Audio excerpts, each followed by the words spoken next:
Saya akan melanjutkan slide ke-18, yaitu tentang perangkat dan kontrol penanganan perangkat lunak. Firewall dan IPS dirancang untuk melindungi batas jaringan.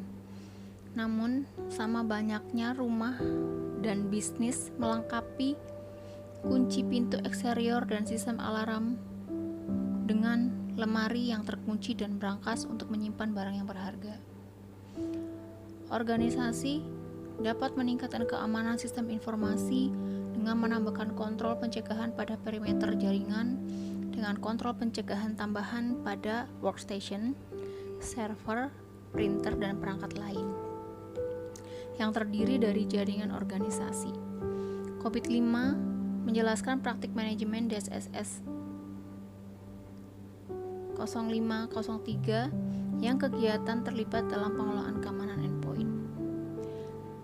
3 bidang patut mendapatkan perhatian khusus, antara lain yang pertama konfigurasi titik akhir, yang kedua manajemen akun pengguna, yang ketiga desain perangkat lunak. Konfigurasi endpoint titik akhir dapat dibuat lebih aman dengan memodifikasi konfigurasi mereka.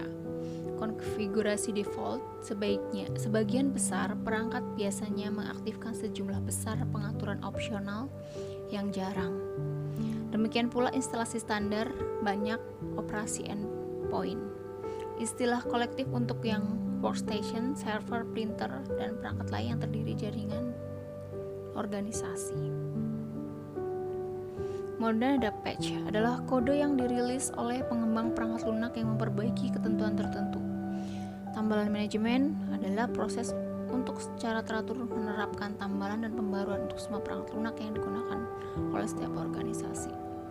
Kemudian ada pengelolaan akun penggunaan COVID-5 praktik manajemen DSS 0504 menekankan kebutuhan untuk mengelola semua akun pengguna dengan hati-hati, terutama akun yang membutuhkan administrasi kekuatan pada komputer tertentu harus diberikan 2 akun, satu dengan administrasi hak dan yang lainnya yang hanya memiliki hak istimewa terbatas. Kemudian desain perangkat lunak, karena organisasi telah meningkatkan efektivitas kendali keamanan perimeter mereka, penyerang semakin meningkat kerentanan dalam program aplikasi. Kemudian ada mengakses jaringan perusahaan. Di sini ada masalah utama dan solusi sebagai berikut. Yang pertama ada autentikasi yang lemah atau tidak ada. Di sini ada ancamannya akses sah ke jaringan perubahan. Solusinya membutuhkan karyawan yang mampu mengkonfigurasi perangkat seluler pribadi. Kemudian yang kedua, gagal mengenkripsi transmisi sensitif. Ancamannya ada yang menguping. Kemudian solusinya mengharuskan karyawan untuk mengaktifkan enkripsi setiap kali menggunakan perangkat seluler. Kemudian yang ketiga, malware. Ancamannya adalah infeksi yang dapat menyebar ke internet jaringan perusahaan. Solusinya diberikan perangkat lunak keamanan karyawan atau antivirus. Kemudian yang keempat ada kehilangan atau pencurian. Ancamannya akses tidak sah ke sensitif data pada penggunaan komputer. Kemudian solusinya yaitu kembangkan kebijakan komprehensif untuk penggunaan perangkat seluler yang aman.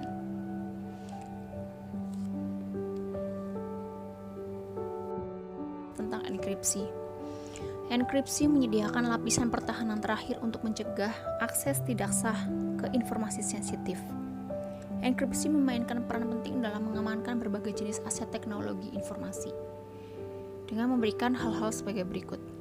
Yang pertama, kerahasiaan mengkodekan konten pesan. Yang kedua, autentikasi memverifikasi asal pesan. Yang ketiga, integritas membuktikan bahwa isi pesan belum diubah sejak dikirim. Kemudian yang keempat, non-repudiation, mencegah pengirim menyangkal mereka mengirim pesan terenkripsi. Kemudian bagaimana enkripsi ini digunakan? Enkripsi umumnya digunakan untuk melindungi data saat transit dan data saat istirahat. Kemudian bagaimana cara kerja enkripsi? Pada awal proses enkripsi, pengirim harus memutuskan cipta apa yang paling baik, makna pesan dan variabel apa yang digunakan sebagai kunci untuk membuat pesan yang dikodekan menjadi unik. Jenis-jenis sandi yang paling banyak digunakan terbagi dalam 2 kategori, simetris dan asimetris. Chipper simetris juga disebut sebagai enkripsi kunci rahasia menggunakan kunci tunggal. Chipper kunci simetris yang paling banyak digunakan adalah advanced. Kemudian ada encryption standar atau AES yang dirancang untuk melindungi informasi rahasia pemerintah. Kemudian ada chipper asimetris juga dikenal sebagai enkripsi kunci publik menggunakan dua kunci yang berbeda tetapi terhubung secara logis. Kemudian ada manfaat enkripsi. Tujuan utamanya adalah untuk melindungi kerahasiaan data digital yang disimpan pada sistem komputer atau ditransmisikan melalui internet atau jaringan komputer lainnya. Kerugiannya, sementara enkripsi dirancang untuk menjaga agar entitas yang tidak berwenang dapat memahami data yang telah mereka peroleh. Dalam beberapa situasi, enkripsi dapat menjaga pemilik agar tidak dapat mengakses data juga. Kemudian ada jenis enkripsi, bahwa enkripsi sendiri atau BYOE adalah model keamanan komputasi awan atau cloud yang pelanggan layanan cloud menggunakan perangkat lunak enkripsi mereka sendiri dan mengelola kunci enkripsi dengan mereka sendiri. BYOE juga dapat disebut sebagai membawa kunci Anda sendiri atau BYOK. BYOE bekerja dengan memungkinkan pelanggan untuk menyebarkan contoh tervirtualisasi dari perangkat lunak enkripsi mereka sendiri di samping aplikasi bisnis yang mereka hosting di cloud. Enkripsi penyimpanan cloud adalah layanan yang ditawarkan oleh penyedia penyimpanan cloud. Tempat data atau teks ditransformasikan menggunakan algoritma enkripsi dan kemudian ditempatkan dalam penyimpanan cloud. Enkripsi cloud hampir identik dengan enkripsi in-house dengan satu perbedaan penting.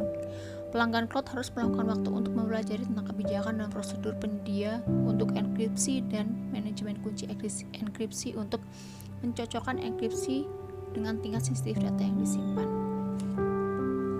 Selanjutnya slide 20 tentang kontrol akses keamanan fisik. Sangat penting untuk mengontrol akses fisik ke sumber daya informasi. Penyerang yang terampil hanya memerlukan beberapa menit akses fisik langsung tanpa pengawasan untuk melewati kontrol keamanan informasi yang ada. Sebagai contoh, seorang penyerang dengan akses fisik yang langsung tanpa pengawasan dapat menginstal perangkat logging keystroke yang menangkap kredensial otentik pengguna. Dengan demikian, memungkinkan penyerang untuk selanjutnya mendapatkan akses tidak sah ke sistem dengan menyamar sebagai pengguna yang sah. Seseorang dengan akses fisik tanpa pengawasan juga dapat memasukkan khusus boot disk yang memberikan akses langsung ke setiap file di komputer dan kemudian salin sensitif file ke perangkat portable seperti drive USB atau iPod. Atau seorang penyerang dengan akses fisik tanpa pengawasan dapat dengan mudah menghapus hard drive atau bahkan mencuri seluruh komputer.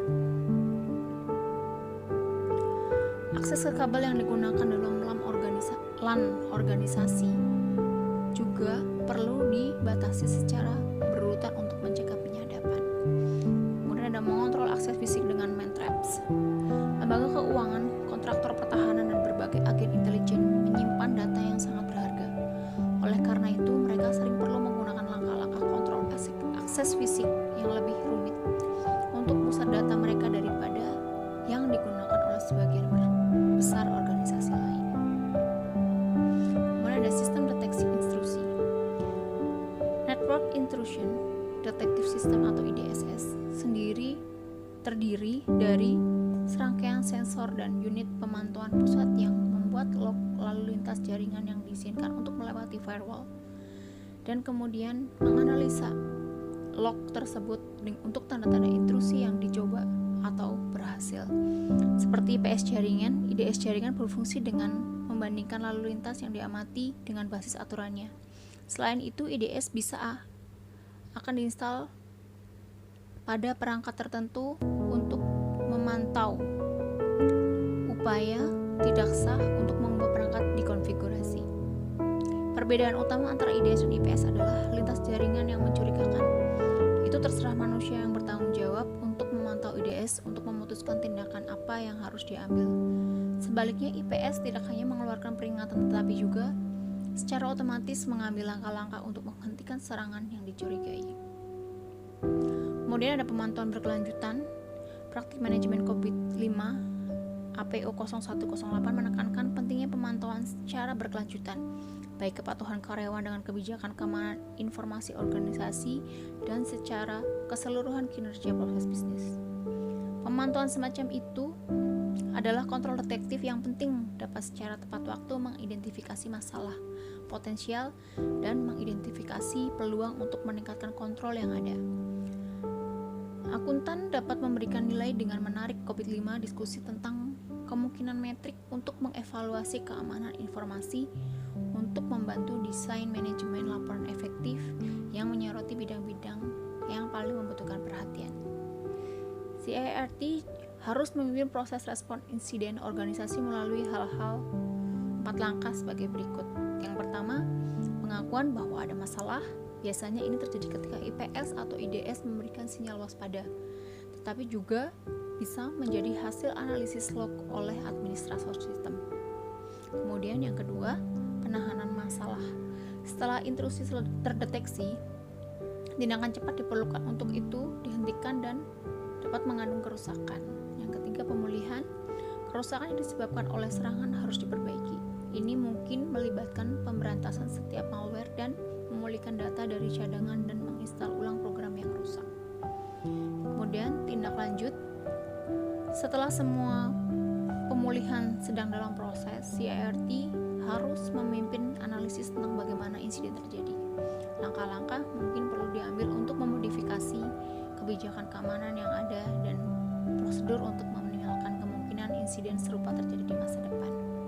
Demikian presentasi dari kami. Terima kasih, selamat malam.